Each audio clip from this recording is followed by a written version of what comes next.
Will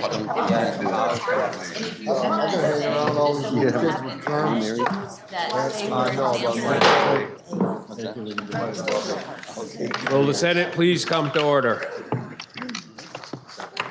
We will take a moment of silence in lieu of a devotional this morning.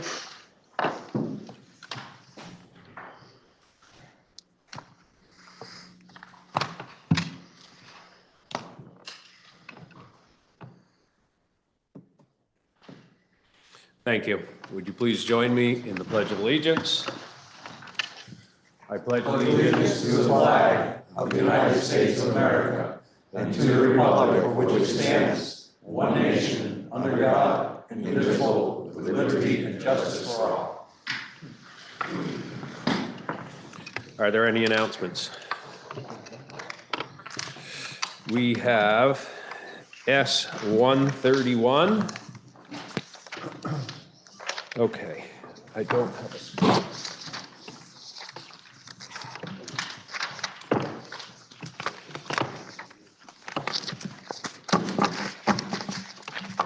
Having not met crossover, it is referred to the Rules Committee on temporary Rule 44A.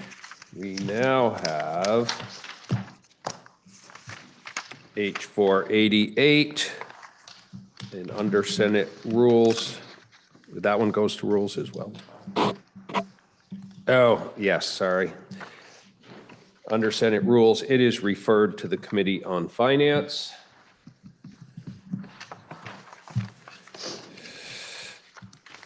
We have JR 13, Senate resolution strongly objecting to the manner and circumstance under which U.S. immigration authorities arrested and detained Mohsen Madawi, and strongly advocating that he be afforded due process under the law and released immediately from detention. Please listen to the reading. SR 13. Senate resolution strongly objecting to the manner and circumstances under which U.S. immigration authorities arrested and detained Mohsen Madawi, and strongly advocating that he be afforded due process under the law and released immediately from detention. Now you've heard the reading of the resolution. The question is, what? Why didn't I see that? The resolution shall be referred to the Committee on Judiciary. We now have JRS 23, joint resolution relating to weekend adjournment. Please listen to the reading of the resolution. Resolved by the Senate and House of Representatives that when the two houses adjourn on Friday, April 25, 2025, it be to meet again no later than Tuesday, April 29, 2025. The question is, shall the Senate adopt the resolution on its part? Are you ready for the question? If so, all in favor say aye. Aye. All those opposed, nay.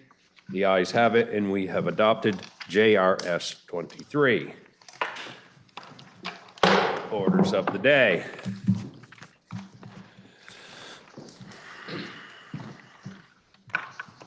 We have on the calendar for action today H463, which was passed by the House on April 16th, 2025. It was referred to the Committee on Government Operations, which reports it has considered the bill and recommends that the Senate propose to the House that the bill be amended as it appears starting on page 827 of today's calendar, and that with such proposal of amendment, the bill ought to pass. Listen to the second reading of the bill.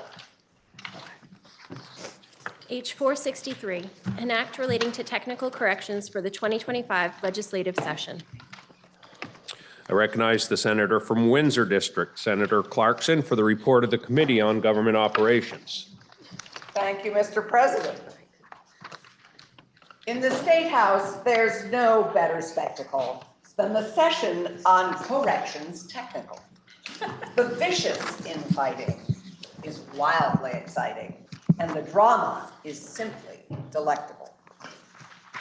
Senators, H463 is the annual technical corrections bill from our Office of Legislative Counsel.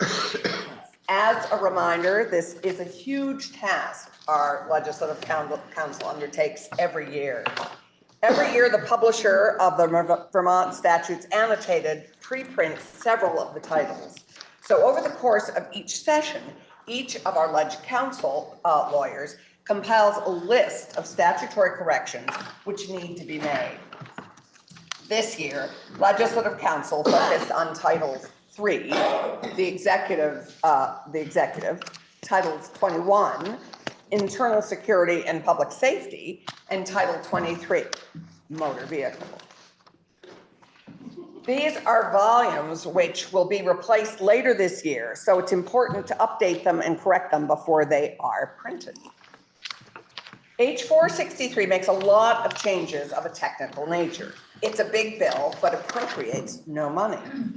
It is 101 pages long and has 58 sections.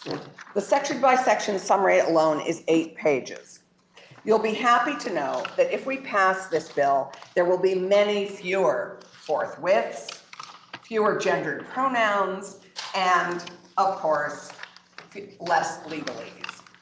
While I know how much you'd love me to walk through every section of this essential bill, but very dry bill, I'll give you some examples of what the sections address, and they entail correcting grammar and typographical errors, formatting lists, making changes for consistency and to conform to the Vermont Statutes Annotated style, eliminating legalese and gendered pronouns, removing language reflecting repealed or obsolete provisions of Vermont state law, correcting references, including cross-references to repealed or recodified laws, correcting terminology, including for administrative rulemaking, updating and correcting names of public entities, officers, and laws, rewriting language for clarity, including adding subsection and subdivision designations without making any substantive changes.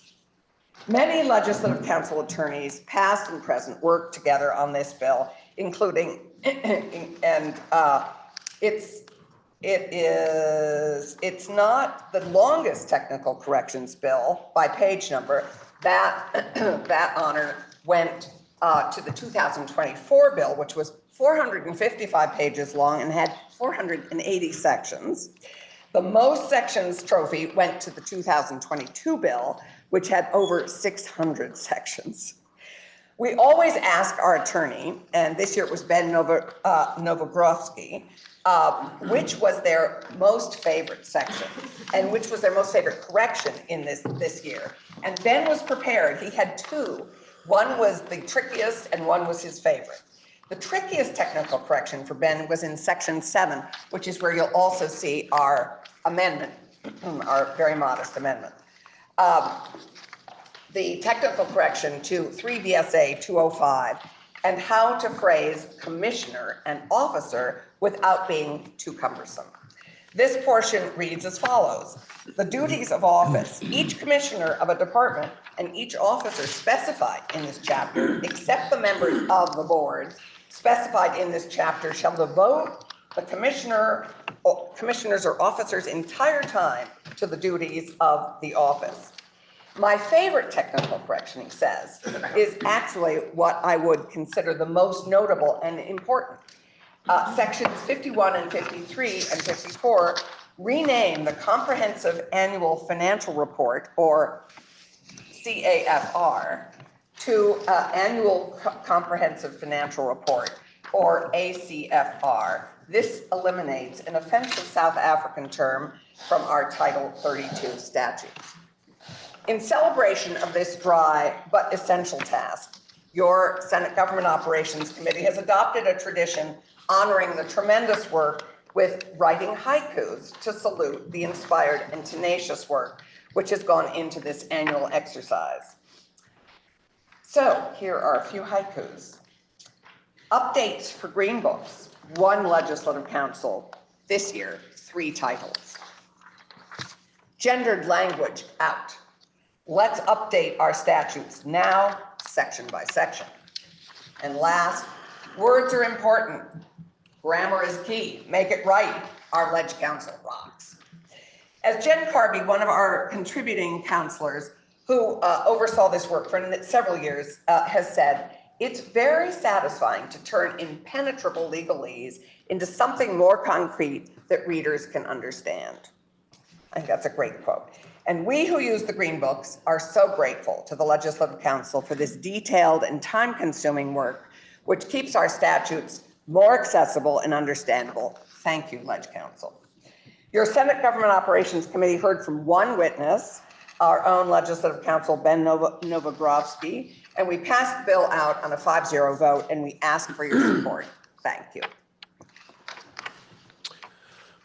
The question is, shall the Senate propose to the House to amend the bill as recommended by the Committee on Government Operations? Senator from Windsor. I apologize, Mr. President. We do have a very small amendment to add, which our secretary viewed as a Scrivener's error, but we had already voted to accept it, which is, you'll see on page 827, adds the word to.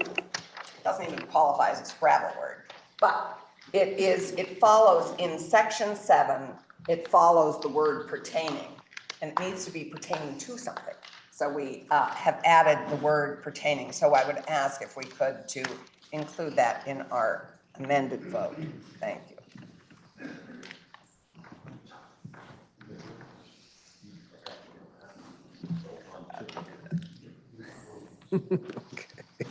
And the question is the same. Shall the Senate propose to the House to amend the bill as recommended by the Committee on Government Operations? Are you ready for the question? If so, all in favor say aye. Aye. All those opposed, nay. The ayes have it. And we propose to the House to amend the bill as proposed by the Committee on Government Operations. Now the question is, shall the bill be read a third time? Are you ready for the question? If so, all in favor say aye. Aye. All those opposed, nay. The ayes have it. And you have ordered third reading of H.463.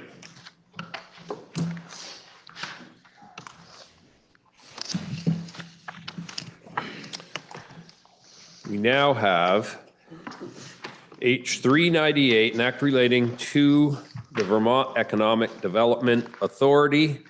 Are there any amendments to be offered before third reading? Senator from Chittenden. Mr. President, I do have an amendment, and I was wondering if I could speak to both the underlying bill and the amendment. You may. I'm also not going to use any haiku or poems, if that's all right. Thank you. Not this time. I didn't prepare as well. So great. During the floor discussion on Friday, there were two notions raised, and I just wanted to circle back on those. One of them is addressed in the amendment that you'll see in your calendar for today. But before addressing that, there was questions about the transportation aspects of this VITA expanded scope of eligible facility, which is not in the amendment, but I just wanted to get some clarity after speaking with VITA. This does allow, VITA could provide funding to a business owner that wants to construct, say, a public bus terminal on their private property. Presumably, the business owner would have a financial contract with a public transportation provider to compensate for this investment. So this does enable those types of occurrences to occur. And also, it was worth noting from VITA that they do also manage the State Infrastructure Bank, which is specifically addressed to help municipalities in conjunction with the Vermont Agency of Transportation, the Federal Highway Administration, for transportation-related infrastructure, including electric vehicle charging station, which that falls into this realm too. So they do have other tools beyond these facilities. So that was a great discussion. Another point that was raised, and maybe this is where I'll segue into the amendment that's before you. There are two instances. The first instance is really just continuing the intent of the underlying bill. One of the aspects of what you all voted on this past Friday was to really refer to VITA as the authority and not the state. Just to make clear in the statute, when VITA is enabled with certain capabilities, they are acting as the authority and not the state of Vermont. And we just saw a section header which still had state, and so this is just to apply additional consistency with the intent of that language. The second one is really inspired by two pieces of additional information that came to Senate Finance after the bill left our committee. And you'll notice all Senate Finance committee members, thank you, fellow committee members, signed on to this amendment. I'll speak to the first aspect, and then I will speak to the second part of this amendment that was inspired from floor discussion on Friday. The We received a request from the Commissioner, Danny Fitzko of the Department of Forest, Parks and Recreations to explicitly include forest operations in the eligibility criteria for the proposed disaster recovery loan program in this bill. The current language in the bill implies these entities are eligible, so we didn't really see this as a material change, and Commissioner Fitzko also requested that we add FPR as a consultative party. So that's what you'll see in the second instance of amendment. But what also we amended our amendment before we voted on it, we did add an additional word in here really to speak to another topic that was raised in floor discussion on Friday. If you're looking at the amendment in the calendar for today, just gonna find it really quick. Non-declared is what I'm looking for. Right there. Okay, so number 2, I'll just read it really quick to put some context. The authority shall consult, and this has to do with that disaster recovery fund. The authority shall consult with the Secretary of Commerce and the Community Development, as well as the Secretary of Agriculture, Food and Markets, and the Commissioner of Forest, Parks and Recreations in determining whether funds shall be available following and this is the word we added based on the discussion, a non-declared disaster event. So this is not enabling them to declare a disaster. This is just allowing for circumstances. And there was another example that's currently allowed in our current Vermont state statutes, which has to do with transportation, which I'll offer that as one example, and then an additional example more specific to economic development. I don't know if you all remember this, about 5 years ago, a really big rainstorm on Halloween. Anybody remember that? So up in my neck of the woods, a bridge got washed out, a bridge between South Burlington and Williston. It was not a declared disaster, but it was a bridge that was really an important artery between our two communities. And so the the VTrans, Vermont Department of Transportation, does have the current capacity to extend and offer certain supports, even when emergencies or non-declared emergencies occur.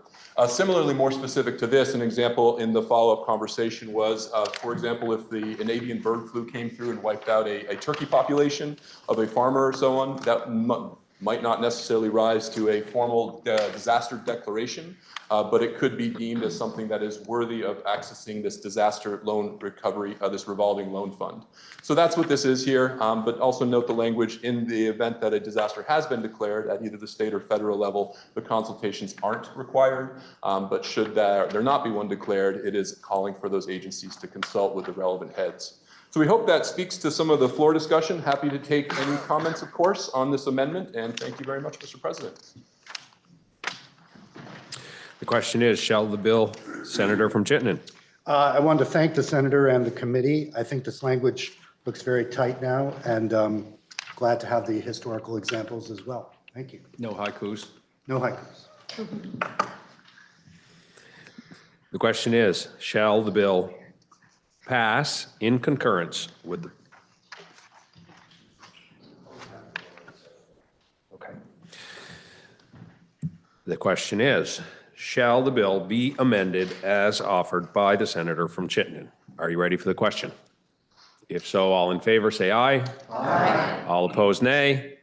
The ayes have it, and we have amended the bill. Now the question is, now we'll do the third reading. H 398, an act relating to the Vermont Economic Development Authority. Now the question is, shall the bill pass in concurrence? Are you ready for the question? If so, all in favor say aye. Aye. All those opposed, nay. Ayes have it, and we have passed H 398.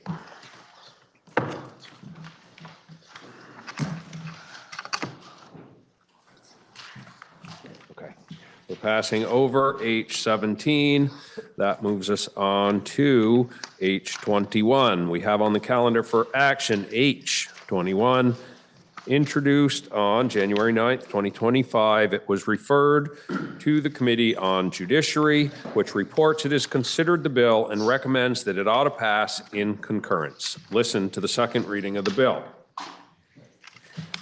H 21, an act relating to service of writs of possession.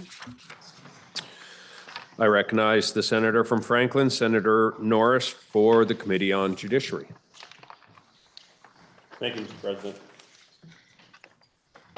H 21 concerns the authority of sheriffs to serve a particular type of court order known as a writ of possession. In Vermont, sheriffs generally have statewide law enforcement authority, Title 24 Vermont statute annotated 312. And this includes the authority to serve criminal and civil court process throughout the state. In this context, court process means court papers and orders, such as a complaint if a person has been sued, a summons to a defendant in a criminal proceeding, or a subpoena to a witness in a civil or criminal proceedings. These court papers often must be personally served on the affected party, and generally, any sheriff has a legal authority to serve any court process throughout Vermont. However, some specific types of court proceedings have particular rules about serving process, and H21 involves one of them, called an ejectment proceeding. A property owner can bring an ejectment proceeding when the owner's property is being unlawfully occupied, such as when a person unlawfully fails to pay rent, or when a person unlawfully builds a structure on another person's land. In these types of cases, the landowner can file an ejectment action in the Civil Division of Superior Court. If the court agrees that the defendant is occupying the property unlawfully, the court can issue a writ of possession, which is a court order directing that the defendant vacate the property and that the order and put the plaintiff in possession of it. The writ of possession order can be served by the sheriff, who can also put the plaintiff into possession if the defendant refuses to leave. The ejectment proceeding statutes, however, contain an unusual limitation on sheriff's authorities to serve writs of possessions. In these cases, the writ of possession can only be served by the sheriff of the county where the property is located. This limitation has been in effect since the statute was passed in 1979, and research has not produced any reason for it. H21 addresses this situation by allowing sheriffs in any county to serve a writ of possession. This makes service of writs of possession consistent with the general authority of sheriffs to serve court process throughout the state. Section 2 provides the act takes effect on passage. This came out of your Senate Judiciary Committee on a vote 500. We heard from Mark Anderson, the president of Vermont Sheriff's Association, Rep. Karen Dolan, sponsor of the bill, and Eric Fitzpatrick, lead counsel, Office of Legislative Counsel. We ask for the Senate support. Thank you. The question is, shall the bill be read a third time?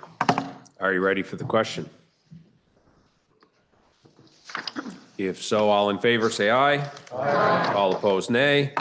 The ayes have it, and you have ordered third reading of H21. We now have H206, an act relating to the Uniform Commercial Code, introduced on February 12th, 2025. It was referred to the committee on, which one is this one? Finance, which reports it has considered the bill and recommends that it ought to pass in concurrence. Listen to the second reading of the bill. H206, an act relating to the Uniform Commercial Code. For the report on the bill for the Committee on Finance, we have the senator from Washington, Senator Cummings. Thank you, Mr. President. This seems to be the day for long and technical bills to which amendments are rare, if not ever happening. As you can see, this bill killed a lot of trees. It is a heavy bill. I will go through a summary of what the bill does, and then I have 11 pages of section by section, which says changes the text from reference to a writing to a record, which includes electronics. There's 11 pages of such scintillating line by line changes, and I will happily read them to you if you would like. But hopefully the summary will help. The Universal Commercial Code is a set of rules to govern commercial transactions, and it's existed for over 60 years. There's a whole Universal Commercial Code Commission. Our representative on that commission has been Carl Listman, who is an attorney. He's been there since I've been in this building, and he is Vermont's representative on the code, and he was one of our two witnesses. It's been widely accepted, and it's important because it allows people in one state to feel confident to engage in commercial transactions throughout the country, because you are all operating, unless specifically exempted in your contract, you are all operating under the same general set of rules. And so it avoids a lot of ambiguity, and it allows commercial transactions to go forward. It is periodically updated to take into account new circumstances. The last time I stood here and presented a UCC change, it was for condominiums. They were a new form of housing. They weren't rental. They were ownership, but ownership with friends. So there was a whole national standard for how these condominium associations were to be legally established and worked on. This time, the new player in the field are digital assets. We also have a housekeeping bill from DFR coming to you for the last 2 years. That housekeeping bill has been trying to deal with digital assets, Bitcoin. These are now being used as a form of currency, and this amendment to the UCC will set some basic ground rules as to how digital assets are used in these transactions. This is just the beginning. There'll probably be more, but this will set the base rules for how, when you're doing a Bitcoin transaction and you're purchasing something in California and you're paying for it with Bitcoin, how those transactions will be regulated. So the new Article 12 of the Universal Commercial Code provides rules for transactions involving certain new types of digital assets, including cryptocurrency and non-fungible tokens. Under the UCC, these intangible assets will be called controllable electronic records, or CERs. That will be the reference from now on. To ensure that the UCC remains relevant, CERs are defined to include not only assets created using today's distributed ledger or blockchain technology, but also an asset that may function similarly using future technologies. And so it says blockchain or something similar that might be developed in the next 30 seconds. So a controlled digital asset, this is section 105, includes the concept of control as it applies to intangible properties such as cryptocurrency. Control of an electronic record is analogous to possession of a tangible asset. The person with the control has the power to spend the intangible asset by transferring it to another person in exchange for goods or services. The person with control can also prevent anyone else from using the property. The person with control, change page, can be anonymous, but it may be positively identified in some manner, such as through the use of a cryptographic key. Again, how cryptocurrency is used as an asset. Security interest in digital assets. Amendments to Article 9 will facilitate the use of digital assets as collateral for loans. Under the prior version of Article 9, there was no effective way for a lender to perfect a security interest in a digital asset except by filing a financing statement, and no way to ensure priority of the security interest without obtaining a release or subordinate form a subordination from all other secured parties if they are even disclosed. The amended Article 9 will provide that a lender with control of digital assets has a perfected security interest with priority over the interest of any other lender who do not have control. Tethered assets. Some digital assets may not have intrinsic value, but rather represent a right to payment. A simple example would be an electronic promissory note with terms stating that the borrower agrees to pay the lender a fixed monthly payment for a period of time. When the promissory notes were executed on paper, the paper could be sold by the original lender. We've heard about you buy paper. Some of that paper is promissory notes.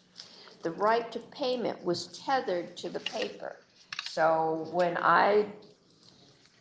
in pre-cryptocurrency time, when usually it would be a bank, but an individual bought paper that was a promissory note, then that you own the right to get the payments. This sets up a similar rule for digital currency. And the value is tethered or tied to that promissory digital note, just as it is to a promissory paper note. Take free rules. The UCC includes rules to protect innocent parties who receive digital assets subject to competing property claims. So the example is somebody robs a bank. They take that money, they go to a local store, and they buy a lot of stuff. The store doesn't know it's stolen money. They have no way to, know that. The store does not owe the bank payback for the money that they took in good faith as currency.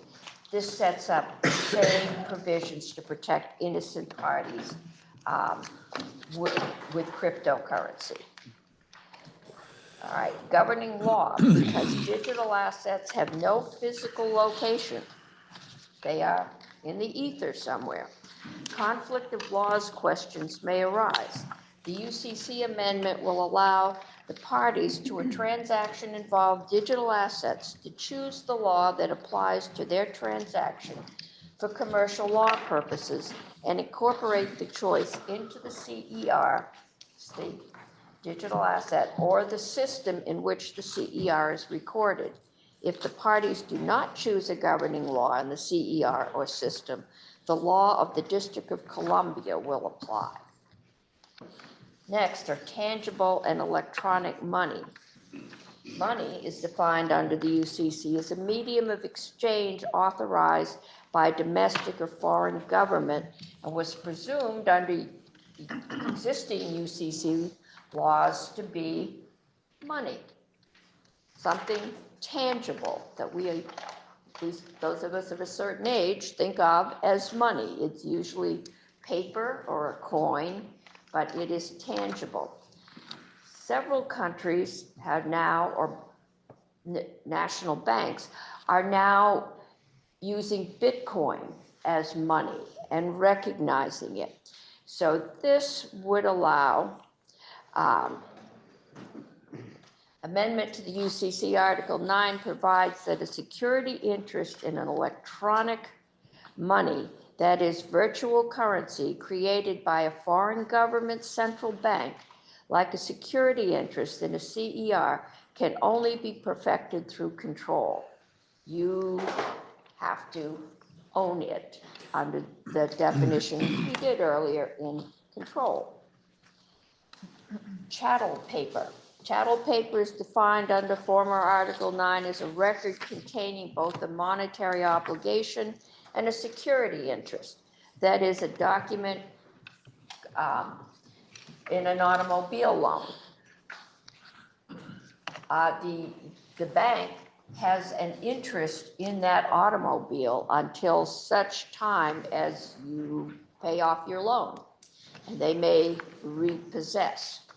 So this makes the rules for chattel paper more consistent with the new rules for CER.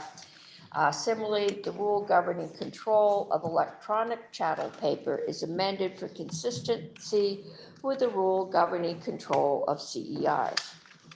Hybrid transactions, Article 2 and 2A of the Universal Commercial Code, apply to the sale and lease of goods respectively and not to contracts for service. The line between these categories has blurred with the emergence of transactions involving both the sale or lease of goods and the provision of other properties or property of service. As a result, a new rule is needed for these hybrid transactions. The UCC amendments provide that absent the parties' agreement otherwise, the UCC rules will apply to a hybrid transaction if the sale, lease of goods is the predominant purpose of the transaction. If the sale of if the sale or service or provisions of other property predominates, the UCC rules will apply only to aspects of the transaction that involve the sale or lease of goods, whether or not the lease of goods aspect of the transaction predominates. Negotiable instruments. Changes to Article 3 clarify a choice of law or choice of forum clause, including an instrument that does not affect the negotiability of the instrument, that an image of a negotiable instrument, that is, photos of the front and back of the check, may be substituted for the actual instrument. So you can send a digital picture of the check. I think we've probably always done that in some form. The bank now sends you digital pictures of your checks. They don't return the checks to you as they used to. Okay, I'm almost done. Various terminology, various UCC provisions are amended to replace obsolete terms that applied only to transactions on paper. For example, the term sign is redefined to include electronic signatures. The term record is substituted for writing to encompass electronic documents, and the term conspicuous is redefined to apply more broadly to the terms of both paper and electronic agreements. And then there are transition rules, and this will be effective on July 1st, 2025, and it spells out, if you've got something in process, how that rule will go. Before third reading, I will have another wonderful one-word amendment that we found. It's larger than an S, but a one-word amendment we will be adding before. But the committee has not had a chance to go over this, so we will do it before third reading. Mr. President, that is the summary of this extensive bill. Unless asked, I will forego going through the 11 pages of line by line, word by word changes. I think this is the one thing I know where we take it on faith that Mr. Listman and the UCC have got it right. Most other states adopt these, and they allow for the smooth interstate transaction of commerce and now of e-commerce. The vote in committee was 7-0-0, and we ask this body to comply. The question is, shall the bill be read a third time? Are you ready for the question? If so, all in favor say aye. Aye. All opposed, nay. The ayes have it, and you've ordered third reading of H206.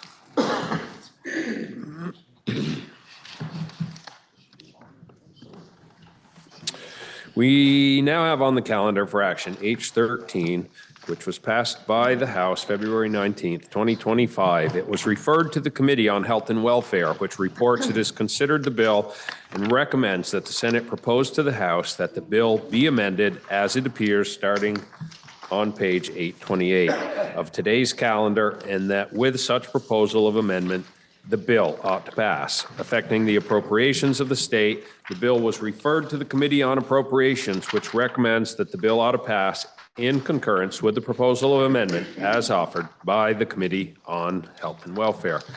Listen to the second reading of the bill. H13, an act relating to Medicaid payment rates for home and community-based service providers. I recognize the senator from Chittenden District, Senator Gulick, for the report of the Committee on Health and Welfare. Thank you, Mr. President. H13 is an act relating to Medicaid payment rates for home and community-based service providers. This is a correction that I will mention later on. As you know, I think, as I've said a few times now, much of the work that we've been doing in Senate Health and Welfare this session has revolved around reining in healthcare costs so that our insurance providers may remain viable and so that Vermonters can afford to live in this great state of Vermont. We've looked both at long-range planning for sustainability and short-term urgent fixes that increase access to healthcare, improve outcomes, and lower costs. This bill strives to do all of it.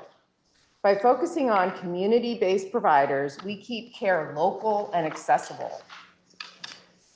We improve health outcomes, and we avoid excessive costs. Caring for folks before their needs become acute and keeping them in their homes and out of emergency departments is critical to lowering costs across the state. But this system of home and community healthcare is extremely fragile, with difficult work, odd hours, complex clients and cases, financial strain, and workforce shortages. We have an incredible network of community-based providers who support Vermonters who need long-term care, home health, or hospice, and Vermonters with mental health conditions, substance use disorders, intellectual disabilities, and brain injuries. The problem is that the legislature doesn't necessarily receive the information it needs to evaluate the rate increase requests from providers and budgetary proposals from the administration. This bill will allow the legislature to better understand the implications of decisions using a shared set of facts about rates between providers, the legislature, and the administration. This bill is supported by the Agency of Human Services and the provider community, and we heard no testimony in opposition to the bill. Based on a request from the Agency of Human Services, we did make a few technical changes to the House-passed version of the bill, which I will speak to. Let's do a quick, not so quick, section by section summary. Section 1 of 33 VSA, section 900. These are the definitions that are important to the bill.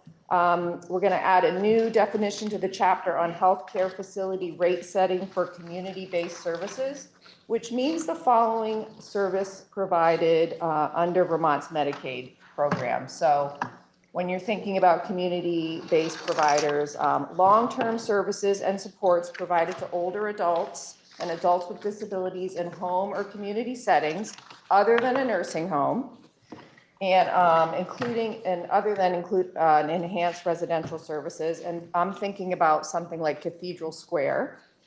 Home and health hospital services, adult day rehabilitation services, and assistive community care services. I'm thinking about VNAs. Short and long-term supports and short and long-term and supports provided to individuals with a mental condition, as I said before, substance use disorder, developmental or intellectual disability, or brain injury in a home or community setting that is not a clinical residential or private non-medical residential setting. And there is a technical correction here. DEVA, the Department of Vermont Health Access, asked that we change home and community-based services to community-based services, simply because home and community-based services is actually a term of art within Medicaid law that is not consistent with this definition. Moving on to section 2 of 33 VSA, section 911, payment rates for providers of community-based services. This will require that the Secretary of the Agency of Human Services determine payment rates for providers of community-based services that are reasonable and adequate to achieve the required outcomes for the populations they serve. So when determining these rates, the Secretary of the Agency of Human Services must adjust rates to take into account factors that include costs of federal and state mandates, and a cost adjustment factor to reflect increased costs to providers from inflation and labor market dynamics, and may consider geographic differences in wages, benefits, housing, real estate costs in each region of Vermont. It also will require that the Secretary of the Agency of Human Services establish a methodology for determining the rates that provides a schedule for conducting rate studies of the Medicaid rates paid to community-based service providers that includes studying the rates for providers of each type of service at least once every 5 years. Sets out a predictable timeline for redetermining base rates, includes a process for determining an annual inflationary rate adjustment, takes into account the financial needs of providers whose reimbursements are negatively impacted when clients are absent, and uses Vermont labor market rates and operating costs. It will require that the Agency of Human Service Secretary establish a process for community-based services provider to seek extraordinary relief from the Agency of Human Services if its financial condition puts it at imminent risk of closure. We do not want these programs to close. And it requires that the Secretary of the Agency of Human Services determine payment rates at least annually and report them and the amounts necessary to fund them to legislative committees as part of AHS's budget presentation. So, for example, we heard that when the community providers asked for a 50% Medicaid increase and they got 15%, who was to know if that was the right amount? There just is no structure in place to really get to the heart of what it is that's being asked and if it's enough. So that's what this system contemplates doing. Section 3 of 18 VSA, Section 8914, rates of payments to designated and specialized service agencies. It amends an existing statute that provides Medicaid rate determination language for designated and specialized service agencies using language similar to Section 2. And Section 4, this is an implementation update. It directs AHS to report to legislative committees by January 15th of 2026 with an update on AHS's implementation of Section 2, including its proposed schedule for Medicaid rate studies and its methodology for determining payment rates. Section 5 is the effective date. The act would take effect on passage, and as I mentioned earlier, it would amend the bill title to be an act relating to Medicaid payment rates for community-based service providers to reflect the removal of home and from the definition of community-based services throughout the bill. The vote in committee was 5-0-0, and we heard from some great witnesses. We heard from Ledge Council, of course. We heard from Alicia Cooper, the Director of Managed Care Operations at the Department of Vermont Health Access, or DEVA. We heard from Molly Dugan, who is the Director of Policy and Strategic Initiatives at Cathedral Square. We heard from Amy Johnson, who is the Government Affairs and Communications Director at Vermont Care Partners. Helen Labonne, Executive Director of the Vermont Health Care Association, Joint Fiscal. We heard from Jill Mazza Olson, who is the Executive Director of VNAs of Vermont, Representative Noyes, who was the reporter of the bill, Monica Ogilvie, the Medicaid Director for the Agency of Human Services, and Kelsey Staffseth, who is the Executive Director of the Northeast Kingdom Human Services. Thank you, Mr. President. I now recognize the senator from Chittenden Southeast, Senator Lyons, for the report of the Committee on Appropriations. Thank you, Mr. President. As the senator from Chittenden Central indicated, there are two important things that the agency is doing with regard to Medicaid. One is to determine reasonable and adequate rates for community-based providers, DAs, and SSAs, but does not require the agency to implement those rate changes. The second thing is to establish a process for providers with financial issues and conditions, and to provide a process for them to seek some support from the Agency of Human Services. It does not there's no fiscal responsibility on the part of AHS to increase the rates or to provide funds for any of the support services that are indicated in the bill. And so there is no fiscal note for this. And your Appropriations Committee voted 7-0-0 to support the bill as reported. Thank you, Mr. President. The question is, shall the Senate propose to the House to amend the bill as recommended by the Committee on Health and Welfare? Are you ready for the question? If so, all in favor say aye. Aye. All opposed, nay. The ayes have it. And you've proposed to the House to amend the bill as proposed by the Committee on Health and Welfare. The question now is, shall the bill be read a third time? Are you ready for the question? If so, all in favor say aye. Aye. All opposed, nay. The ayes have it, and you have ordered third reading of H13. That completes the orders of the day. Senator from Chittenden. Thank you, Mr. President. Pending announcements, I would move that the Senate stand in adjournment until 1 p.m. Wednesday, April 23rd. And if I might lead off. You may.